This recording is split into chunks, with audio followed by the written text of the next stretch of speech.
யாழ்ப்பாணம் இளைஞர் அஜித்குமார் கொலை வழக்கு தொடர்பாக ஹார்ட் டிஸ்க் ஒன்று சிபிஐ அலுவலகத்தில் ஆய்வுக்காக கொண்டு வரப்பட்டுள்ளது. மேலும் விவரங்களை செய்தியாளர் ஜெகநாத் கூற கேட்கலாம். ஜெகநாத் வணக்கம். இந்த ஹார்ட் டிஸ்க் விசாரணைக்கு எந்த அளவில் உதவும்? இது எங்கு கண்டுபிடிக்கப்பட்டது? மேலும் விவரங்கள் என்னென்ன?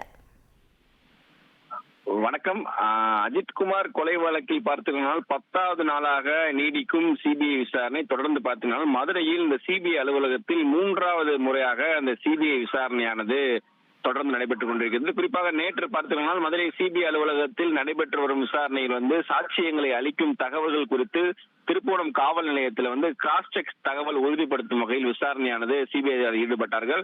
இந்த நிலையில் பார்த்தீங்கன்னா இன்று இந்த தனியார் மருத்துவமனையில் இந்த ஹார்ட் டிஸ்க் சிசிடிவி காட்சிகள் ஆய்வு செய்ய சிபிஐ அலுவலகத்திற்கு கொண்டு வருகை தந்தார்கள்.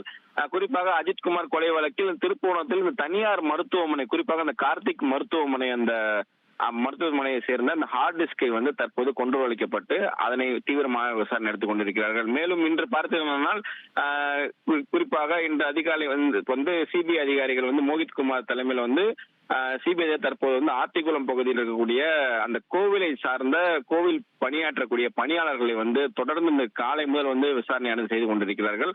தற்போது இந்த சிபிஐ அலுவலகத்திற்கு மடப்புறம் காளி கோயில் சூப்பரண்ட் பாஸ்கரன் அவர்கள் தற்போது அவர் விசாரணைக்காக தற்போது அழைத்து வந்து கொண்டிருக்கிறார்கள். இன்று காலை முதல் பார்த்தீங்கன்னா தொடர்ந்து மதுரையில் 3வது நாளாக இந்த விசாரணை நடைபெற்றுக் கொண்டிருக்கிறது. இன்று காலை முதல் பார்த்தீங்கன்னா பல்வேறு நபர்களை அழைத்து தொடர்ந்து விசாரணையில் ஈடுபட்டுக் கொண்டிருக்கிறார்கள் என்று குறிப்பிடத்தக்கது.